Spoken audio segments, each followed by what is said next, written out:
दोस्तों, मुहर्रम वैसे तो इस्लामिक साल का पहला महीना है, मगर इसी महीने की 10 तारीख को हजरत इमाम हुसैन ने हक और इंसाफ के लिए अपना सब कुछ कुर्बान कर दिया था, जिनकी याद में बहुत सी जगहों पर ढोल तासे बजाकर ताजियों का मातमी जुलूस निकाला जाता है और मुहर्रम का यह त्योहार मनाया जाता है। मगर इस बार मुहर्रम 2025 को लेकर उत्तर प्रदेश के मुख्यमंत्री योगी आदित्यनाथ का एक बहुत बड़ा बयान सामने आया है। और इस बार मुहर्रम के मौके पर योगी सरकार ने अपने 5 नए नियम बनाए हैं, 5 तरह की नई पाबंदियां लगाई हैं, जिनके बारे में हर मुसलमान को जानना बहुत जरूरी है। इसीलिए आज का ये वीडियो आप सभी के लिए बहुत खास है। आप इसको आखिर तक जरूर देखें और सबसे पहले हजरत इमाम हुसैन की याद में इस वीडियो को दिल से एक लाइक जरूर कर दें। दोस्तों, मुहर्रम वैसे तो इस्लामिक साल का पहला महीना है, लेकिन इसी महीने की 10 तारीख को यानी कि 10 मुहर्रम के दिन हजरत इमाम हुसैन ने हक और इंसाफ के लिए, इस्लाम को बचाने के लिए करबला के मैदान में अपना घर बार, अपना सब कुछ कुर्बान कर दिया था। यही वजह है कि जब भी मुहर्रम का महीना आता है तो हर इंसान के जहन में करबला का दर्दनाक वाकया घूमने लग जाता है। हजरत इमाम हुसैन और छोटे छोटे मासूम बच्चों की शहादत को याद करके हर इंसान की आंखों में आंसू आ जाते हैं। और यही नहीं, बहुत सी जगहों पर तो हजरत इमाम हुसैन की शहादत को याद करते हुए 9 और 10 मुहर्रम के दिन ताजिया भी निकाली जाती है। यानी कि कई जगहों पर मातमी जुलूस भी निकाला जाता है, जिसमें मुसलमान ढोल तासे बजाते हैं और अखाड़ा खेलते हैं। और यही नहीं, बहुत सी जगहों पर तो लकड़ियां घुमाते हुए भी चलते हैं और शोर शराबा करते हैं, जिसकी वजह से माहौल खराब हो जाता है। बस इसी बात को देखते हुए इस बार यानी कि मुहर्रम 2025 को लेकर योगी सरकार ने अपने 5 नए नियम बनाए हैं। यानी कि 5 तरह की नई पाबंदियां लगाई हैं, जिनको लेकर पूरे मुस्लिम समुदाय में हड़कंप मचा हुआ है। और यही नहीं, योगी सरकार ने अपने आला अधिकारियों को इनका पालन करवाने के सख्त निर्देश भी दिए हैं और कहा है कि अगर कोई इन नियमों की पालना नहीं करता है तो उन पर कड़ी से कड़ी कार्रवाई की जाए। इसलिए आप इन 5 नियमों के बारे में अच्छी तरह से जान लें और इस बार मुहर्रम के मौके पर आप इन 5 गलतियों को भूलकर भी ना करें, वरना आप लोग बहुत बुरे फंस जाओगे। नंबर 1, ताजियों की हाइट कम रखी जाए। दोस्तों, इस बार मुहर्रम 2025 के लिए योगी सरकार ने अपना पहला आदेश तो ये जारी किया है कि इस बार ताजियों की हाइट कम की जाए। यानी कि इस बार कहीं पर भी ऊंचे ऊंचे ताजिए ना बनाए जाएं और ना ही गलियों में और बाजारों में ऊंचे ऊंचे ताजिए घुमाए जाएं। इसे लेकर योगी सरकार ने इस बार साफ कर दिया है कि ताजिया के लिए किसी भी पेड़ को नहीं काटा जाएगा और ना ही कहीं पर भी कोई तार हटाए जाएंगे। तय मानक के तहत ही ताजियों की ऊंचाई होनी चाहिए। और इस बार योगी सरकार ने ताजियों की हाइट को लेकर तय मानक रखा है 12 फुट। यानी कि 12 फुट से ज्यादा की हाइट वाले ताजिए कहीं पर भी नहीं निकाले जाएंगे। इन पर सख्ती के साथ में पाबंदी लगाई जाएगी और साथ ही योगी सरकार ने यह भी कहा है कि अगर कोई इनकी पालना नहीं करता है तो उन पर कड़ी से कड़ी कार्रवाई की जाए। नंबर 2, शस्त्रों का प्रदर्शन ना करें। दोस्तों, इस बार मुहर्रम 2025 के मौके पर योगी सरकार ने अपना दूसरा आदेश यह जारी किया है। यानी कि अपना दूसरा नियम यह बनाया है कि इस बार मुहर्रम के मौके पर कोई भी शख्स सार्वजनिक जगहों पर शस्त्रों का प्रदर्शन ना करने पाए। यानी कि हथियारों को लहराता हुआ ना चले। इसका मतलब यह है कि इससे पहले जिस तरह से मुसलमान ताजियों के जुलूस में हथियारों को लहराते हुए चलते थे, हाथों में तलवारें और लकड़ियां लेकर घूमते हुए चलते थे, इसे लेकर इस बार योगी सरकार ने पूरी तरह से पाबंदी लगा दी है और साथ ही अपने आला अधिकारियों को यह सख्त निर्देश भी दिया है कि इस बार मुहर्रम के मौके पर और खास करके ताजिया के जुलूस में कोई भी शख्स अवैध हथियारों के साथ अगर मिलता है या हथियारों को लहराता हुआ चलता है तो ऐसे लोगों पर कड़ी से कड़ी कार्रवाई की जाए। तो दोस्तों, इस बार आप मुहर्रम के मौके पर यह गलती भी भूल कर ना करें।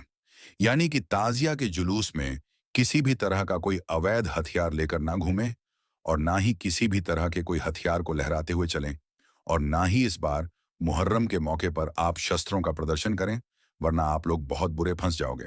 नंबर 3, माहौल खराब ना करें। दोस्तों, योगी सरकार ने इस बार मुहर्रम के मौके पर अपना तीसरा आदेश ये जारी किया है कि इस बार मुहर्रम के मौके पर और खास करके ताजिया के जुलूस में कोई भी शख्स भड़काऊ बयानबाजी और नारेबाजी ना करने पाए और ना ही इस बार कोई भीड़ इकट्ठा करके हुड़दंग करने पाए।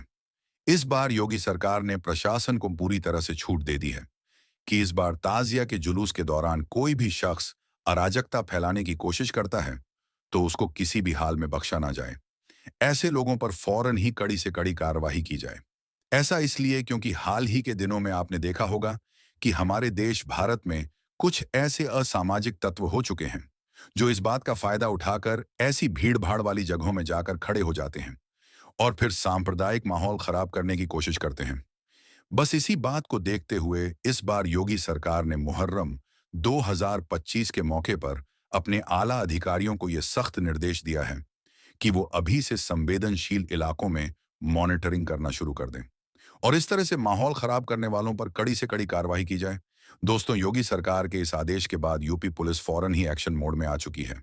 चाहे फिर लखनऊ हो, सहारनपुर हो, संभल हो या श्रावस्ती हो, छप्पे छप्पे पर योगी पुलिस की पैनी नजर है। और यही नहीं, अब योगी सरकार का यही मॉडल एमपी और महाराष्ट्र में भी देखने को मिल रहा है। नंबर 4, अफवाह न फैलाएं। दोस्तों, इस बार मुहर्रम के मौके पर योगी सरकार ने अपना चौथा आदेश यह जारी किया है कि इस बार मुहर्रम के मौके पर कोई भी शख्स झूठी खबरें और अफवाह न फैलाने पाए और अगर कोई ऐसा करता हुआ पाया जाता है तो उसको सख्ती के साथ में निपटने के आदेश दिए गए हैं। साथ ही योगी सरकार ने अपने आला अधिकारियों को यह भी सख्त निर्देश दिया है कि वह इस बार मुहर्रम के मौके पर सोशल मीडिया की भी 24 घंटे निगरानी रखें। इस बार मुहर्रम के मौके पर अगर कोई सोशल मीडिया के जरिए से किसी भी तरह की कोई अफवाह फैलाने की कोशिश करता है या फिर कोई आपत्तिजनक पोस्ट करता हुआ पाया जाता है तो ऐसे लोगों पर फौरन ही कड़ी से कड़ी कार्रवाई की जाए। और यही नहीं, इसके अलावा योगी सरकार ने यह भी सख्त निर्देश दिया है कि इस बार इस बात का भी खास ध्यान रखा जाए कि मुहर्रम के मौके पर कोई भी भड़काऊ बयानबाजी भी ना करने पाए। ऐसे लोगों पर भी खास निगरानी रखी जाए और फिर उन पर कड़ी से कड़ी कार्रवाई भी की जाए। और नंबर 5, ताजिया तय रूट के हिसाब से ही निकले। दोस्तों, मुहर्रम 2025 के मौके पर योगी सरकार ने अपना 5वां आदेश यह जारी किया है। इस बार ताजिया रखने की जगह तय की जाए और साथ ही इस बात का भी ध्यान रखा जाए कि ताजिया अपने तय रूट के हिसाब से ही निकले। यानी कि ताजिया निकालने का जो रूट तय किया गया है उसी रास्ते से ताजिया निकाले जाएं और साथ ही ताजिया के जुलूस में कोई भी ऐसी वैसी हरकत भी ना होने पाए जिससे दूसरे धर्म के लोगों की भावनाएं आहत होती हों। इसके लिए योगी सरकार ने अपने आलाधिकारियों को सख्त निर्देश दिया है कि इस बार मुहर्रम के मौके पर और खास करके ताजिया के जुलूस में इस बात का खास ध्यान रखा जाए कि कहीं पर भी कोई सांप्रदायिक माहौल खराब ना होने पाए। अगर कहीं पर भी कोई माहौल खराब होता है तो ऐसी जगह पर फौरन ही धारा 144 लगाते हुए वहां पर नियमों का सख्ती के साथ में पालन करवाया जाए और फौरन ही ऐसी जगहों पर पुरुष और महिला पुलिस को तैनात किया जाए और साथ ही ड्रोन कैमरों से ऐसी जगहों की खास निगरानी भी रखी जाए ताकि कहीं पर भी कोई सांप्रदायिक माहौल खराब ना हो सके। इस दौरान अगर कोई पुलिस की कार्यवाही में दखल अंदाजी करने की कोशिश करता है तो ऐसे लोगों पर फौरन ही कड़ी से कड़ी कार्रवाई भी की जाए। इसके अलावा इस बार योगी सरकार ने अपने बयान में यह भी कहा है कि ताजिया के जुलूस में सिर्फ 2 ही लाउडस्पीकरों का इस्तेमाल किया जाए और ज्यादा शोर शराबा भी ना किया जाए। दोस्तों, हम आपको बता दें कि योगी सरकार का यह आदेश सिर्फ मुहर्रम और ताजियों को लेकर ही नहीं है बल्कि आने वाले हर त्योहारों के लिए है ताकि सारे त्योहार शांतिपूर्वक मनाया जा सके। इसके लिए योगी सरकार अब से ही पूरे एक्शन मोड में आ चुकी है। अलग अलग जगहों पर यूपी पुलिस सैकड़ों लोगों को अब से ही पाबंद कर रही है। उन्हें नोटिस दिया जा रहा है ताकि उनकी तरफ से कहीं पर भी कोई गड़बड़ी ना होने पाए। यही वजह है कि बहुत सी जगहों पर मौलाना भी उत्तर प्रदेश के मुख्यमंत्री योगी सरकार के इस फैसले की तारीफ कर रहे हैं और बयान दे रहे हैं कि इस बार सीएम साहब ने बिल्कुल सही आदेश जारी किए हैं। इस बार कोई भी मुसलमान किसी नई परंपरा को डालने की कोशिश ना करें। 12 फीट से ऊंचे ताजिया ना निकालें और जिन रास्तों से ताजियां निकालने का रूट बना हुआ है उन्हीं रास्तों से ताजियों का जुलूस निकाला जाए। यानी कि नए रास्ते से ताजियां निकालने की गलती ना करें। दोस्तों, याद रखें, मुहर्रम का महीना बहुत ही रहमतों और बरकतों वाला महीना है। इसीलिए आप इस पाक महीने में अल्लाह ताला की खूब इबादत करें। 9 और 10 मुहर्रम के दिन का रोजा रखें और नेक और अच्छे अच्छे काम करें। लेकिन इसके साथ ही आप इस महीने में कोई भी ऐसा वैसा काम भी ना करें जिसकी वजह से आपको या फिर आपकी कौम को किसी भी तरह की कोई परेशानी का सामना करना पड़े। इसलिए आप इस बार हजरत इमाम हुसैन की शहादत को याद रखते हुए इन 5 नियमों का सख्ती के साथ में जरूर पालन करें। अल्लाह ताला से दुआ है कि अल्लाह पाक हम सबको सही और गलत को समझने की तौफीक दे, और अल्लाह ताला हम सबको हजरत इमाम हुसैन के नक्शे कदम पर जिंदगी गुजारने की हिदायत दे और हमारे अंदर दीन इस्लाम पर मर मिटने का जज्बा पैदा करें। आमीन अल्लाह हुम्मा आमीन। एक बार आप भी कमेंट बॉक्स में आमीन जरूर लिख दें। दोस्तों, मुहर्रम इस्लामिक साल का पहला महीना है, यानी कि इस्लामी नया साल मुहर्रम के महीने से शुरू होता है। इसे अल हिजराया अरबी न्यू ईयर के नाम से भी जाना जाता है। इस्लाम में इस महीने को बहुत ही ज्यादा रहमतों और बरकतों वाला महीना माना जाता है। मगर मुहर्रम के महीने को लेकर लोगों में तरह तरह की बातें फैली हुई हैं। कोई कहता है कि मुहर्रम का त्योहार मनाना चाहिए, तो कोई कहता है कि मुहर्रम कोई त्योहार नहीं है, बल्कि ये तो सिर्फ एक इस्लामिक महीना है, इसलिए इसे नहीं मनाना चाहिए। दोस्तों, आपने देखा भी होगा कि हमारे यहाँ पर यानी कि भारत, पाकिस्तान, बांग्लादेश और अफगानिस्तान में कई जगहों पर मुहर्रम के महीने में ताजियों का जुलूस निकाला जाता है और ढोल ताशे बजाए जाते हैं और मुहर्रम का त्योहार मनाया जाता है। वहीं पर इराक, सीरिया और इजिप्ट जैसे देशों में मुहर्रम की 10 तारीख को सीना पीट पीट कर और खुद को तकलीफ देकर मातमी जुलूस निकाला जाता है। मगर अब सवाल ये उठता है कि जिस देश से इस्लाम धर्म की शुरुआत हुई, यानी कि सऊदी अरब में मुहर्रम के त्योहार को किस तरह से मनाया जाता है। सऊदी अरब में मुहर्रम की 10 तारीख को कौन कौन से काम किए जाते हैं। आज की इस वीडियो में हम आपको इसी सवाल का जवाब देने वाले हैं और आपको बताने वाले हैं कि सऊदी अरब में मुहर्रम के त्योहार को किस तरह से मनाया जाता है। सऊदी अरब में मुहर्रम की 10 तारीख को कौन कौन से काम किए जाते हैं। जानकर आप भी हैरान रह जाओगे, इसलिए ये वीडियो आप सभी के लिए बहुत खास है। आप इसको आखिर तक जरूर देखें। दोस्तों, मुहर्रम इस्लामिक साल का पहला महीना है और इसी महीने की 10 तारीख को अल्लाह के प्यारे नबी हजरत मोहम्मद सल्लल्लाहु अलैहि वसल्लम के प्यारे नवासे हजरत इमाम हुसैन रजी अल्लाहु ताला अन्हु को करबला के मैदान में अपने 72 अजीजों के साथ शहीद कर दिया गया था। और जैसा कि आप सब लोग जानते होंगे कि हजरत इमाम हुसैन को शहीद करने वाले कोई काफिर लोग नहीं थे, यानी कि कोई गैर मुस्लिम लोग नहीं थे, बल्कि वो अपने आप को मुसलमान कहलाए जाने वाले लोग ही थे। और यही नहीं, वो आपस में एक दूसरे के रिश्तेदार भी थे, जिन लोगों ने हजरत इमाम हुसैन और उनके साथियों के साथ में करबला में जंग की। जिन लोगों ने हजरत इमाम हुसैन और उनके अजीज को बेरहमी से शहीद किया, हम उनको मुसलमान नहीं समझते हैं, बल्कि हम उनको मुनाफिक समझते हैं। याद रखें, मुनाफिक उन लोगों को कहते हैं जो ईमान लाने के बाद फिर जाते हैं, यानी कि ईमान लाने के बाद अपनी बात से, अपने ईमान से पीछे हट जाते हैं और काफिर बन जाते हैं। और फिर ऐसे लोग कहने को तो मुसलमान ही होते हैं, लेकिन ऐसे लोगों के दिलों पर अल्लाह मोहर लगा देता है और फिर ऐसे लोग अल्लाह की नजर में मुनाफिक हो जाते हैं। तो दोस्तों, करबला के मैदान में यही वो मुनाफिक लोग थे जिन्होंने हजरत इमाम हुसैन और उनके छोटे छोटे बच्चों को 3 दिन तक भूखा प्यासा रखकर शहीद कर दिया था। बस उन्हीं की याद में, यानी कि हजरत इमाम हुसैन की शहादत को याद रखते हुए ही 10 मुहर्रम के दिन मुसलमान मुहर्रम का त्योहार मनाते हैं। याद रखें, हजरत इमाम हुसैन अल्लाह के प्यारे नबी हजरत मोहम्मद सल्लल्लाहु अलैहि वसल्लम के नाती थे, यानी कि आपकी प्यारी और लाडली बेटी हजरत फातिमा के बेटे थे। हजरत इमाम हुसैन को 10 मुहर्रम के दिन करबला के मैदान में शहीद कर दिया था, जिनकी याद में मुहर्रम का त्योहार मनाया जाता है। इस वजह से कुछ लोग इस दिन ताजिया निकालते हैं, ढोल ताशे बजाते हैं और मातमी जुलूस निकालते हैं। अब आप सोच रहे होंगे कि 10 मुहर्रम के दिन भारत, पाकिस्तान, बांग्लादेश और अफगानिस्तान में ताजिया निकालकर और ढोल ताशे बजाकर मुहर्रम मनाया जाता है, तो फिर सऊदी अरब में ये मुहर्रम किस तरह से मनाया जाता है।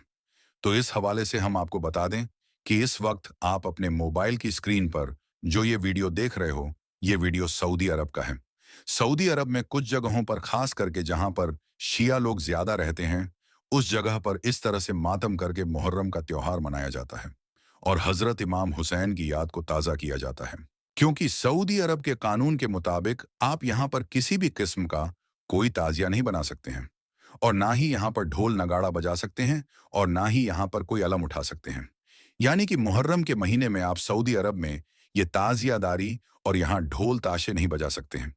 और हम आपको बता दें कि यहाँ केवल सऊदी अरब का ही कानून नहीं है, बल्कि सारे अरब देशों में यही कानून है। आपको पूरे अरब देशों में कहीं पर भी कोई ताजियादारी नजर नहीं आएगी, ना ही सऊदी अरब में, ना ही दुबई और ना ही कतर और बहरीन में। दोस्तों, मैं आपको बता दूं कि इससे पहले मैं खुद सऊदी अरब में 6 साल तक काम कर चुका हूं। मैंने यहां पर कहीं पर भी कोई ताजियादारी या फिर ढोल नगाड़े नहीं देखी है, और ना ही यहां पर कहीं पर कोई मातमी जुलूस निकलते हुए देखा है। यहाँ पर मुहर्रम को सिर्फ इस्लामिक नए साल के तौर पर देखा जाता है। इसके अलावा यहाँ पर मुहर्रम के महीने का कुछ पता ही नहीं होता है कि कब मुहर्रम का महीना शुरू हो जाता है और कब खत्म हो जाता है। हमारे यहाँ की तरह सऊदी अरब में ना ही किसी किस्म का कोई ताजिया बनाया जाता है और ना ही कहीं पर कोई ताजिया निकाला जाता है। लेकिन हाँ, मैंने सऊदी अरब में ये जरूर देखा है कि यहाँ पर 9 और 10 मुहर्रम के दिन कुछ लोग हैं जो रोजा जरूर रखते हैं और हुसैन की याद को मनाते हैं। इसके अलावा यहाँ पर कुछ भी नहीं किया जाता है। लेकिन सऊदी अरब में कुछ जगह ऐसी भी जरूर है जहां पर शिया लोग ज्यादा रहते हैं। वहां पर जरूर कुछ लोग 10 मुहर्रम के दिन छुप छुप कर मातम करते हैं और हुसैन की शहादत को याद करते हैं। लेकिन वो भी गैर कानूनी तरीके से ऐसा करते हैं। अगर सऊदी अरब में कोई इस तरह से मातम करता हुआ या फिर ताजियादारी करता पकड़ा जाता है, तो उस पर सख्त से सख्त कार्रवाई होती है, क्योंकि ऐसा करना सऊदी अरब के कानून के खिलाफ है। इसके अलावा दोस्तों, मैंने तो 6 सालों में सऊदी अरब में कहीं पर भी ये नहीं देखा कि कोई हजरत इमाम हुसैन की शहादत को याद कर रहा हो, या कोई हजरत इमाम हुसैन की याद में मुहर्रम मनाता हो, या फिर कोई सबील वगैरह वहां पर बनाई जाती हो और लोगों को पिलाई जाती हो।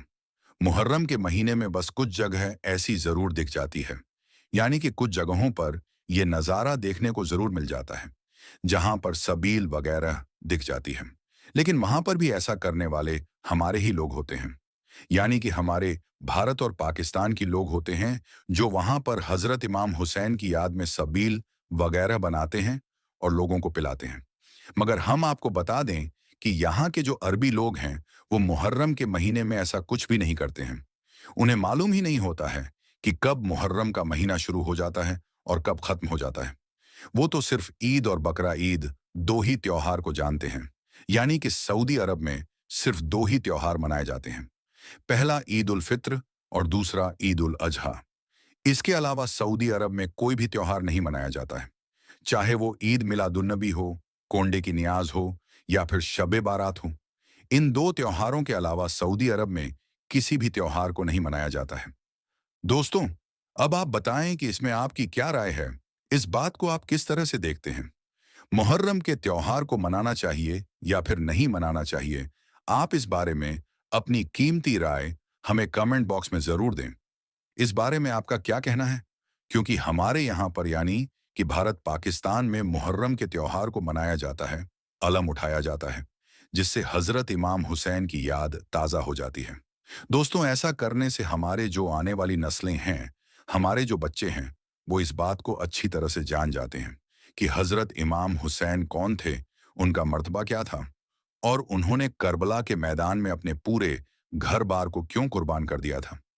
ऐसा करने से बच्चा बच्चा जान जाता है कि हजरत इमाम हुसैन ने इस्लाम को बचाने के लिए करबला के मैदान में अपने पूरे घर बार को कुर्बान कर दिया था। यही वजह है कि आज हमारे यहाँ पर यानी कि भारत पाकिस्तान में बच्चा बच्चा हजरत इमाम हुसैन और उनके मर्तबा के बारे में अच्छी तरह से जानता है। हमारे यहाँ पर जैसे ही मुहर्रम का महीना शुरू होता है, तो बच्चे बच्चे की जबान पर हजरत इमाम हुसैन का नाम आ जाता है। लेकिन सऊदी अरब में ऐसा कुछ भी नहीं है। सऊदी अरब के जो बच्चे हैं, वो इस बात के बारे में कुछ भी नहीं जानते हैं, यानी कि वो हजरत इमाम हुसैन और करबला की जंग के बारे में कुछ भी नहीं जानते हैं, क्योंकि सऊदी अरब में ना ही मुहर्रम का त्योहार मनाया जाता है और ना ही यहाँ पर किसी तरह की कोई मजलिस सजाई जाती है, और ना ही यहाँ पर सबील वगैरह बनाया जाता है, और ना ही यहाँ पर हजरत इमाम हुसैन के बारे में कोई तकरीर की जाती है। बस यहाँ पर जुम्मे के रोज खुतबा होता है। उसमें अगर कहीं पर हजरत इमाम हुसैन का नाम आ गया तो ठीक, वरना कहीं पर भी इमाम हुसैन का नाम सुनने को नहीं मिलता है। तो फिर किस तरह से सऊदी अरब की जो आने वाली नस्लें हैं, वो हजरत इमाम हुसैन को जाने और पहचाने, और किस तरह से वो उनके मर्तबा को समझे? मगर हमारे यहाँ पर कुछ लोग ऐसे हैं जो मुहर्रम पर एतराज करते हैं। उनका कहना है कि मुहर्रम के त्योहार को मनाना जायज नहीं है। मगर याद रखें, अगर हमारे यहाँ पर भी हजरत इमाम हुसैन की याद को नहीं मनाया जाएगा, तो हमारे यहाँ के बच्चे भी हजरत इमाम हुसैन को भूल जाएंगे। और फिर हमारी आने वाली जो नस्लें हैं, वो हजरत इमाम हुसैन को पूरी तरह से भूल बैठेंगे। इस बारे में आपकी क्या राय है? मुहर्रम को लेकर आपका क्या कहना है? आप कमेंट बॉक्स के जरिए से अपनी कीमती राय जरूर दें। और आप बताएं कि आपके हिसाब से मुहर्रम का त्योहार को मनाना चाहिए या फिर नहीं मनाना चाहिए। और आप सबसे यह गुजारिश है कि आप इस वीडियो को दिल से एक लाइक जरूर कर दें। हो सके तो इसे शेयर भी कर दें, ताकि मुहर्रम के महीने में यह वीडियो और भी लोगों के पास में पहुंच जाए। तो दोस्तों, आज की इस वीडियो में बस इतना ही। हम मिलेंगे आपको अगली वीडियो में। तब तक के लिए अल्लाह हाफिज।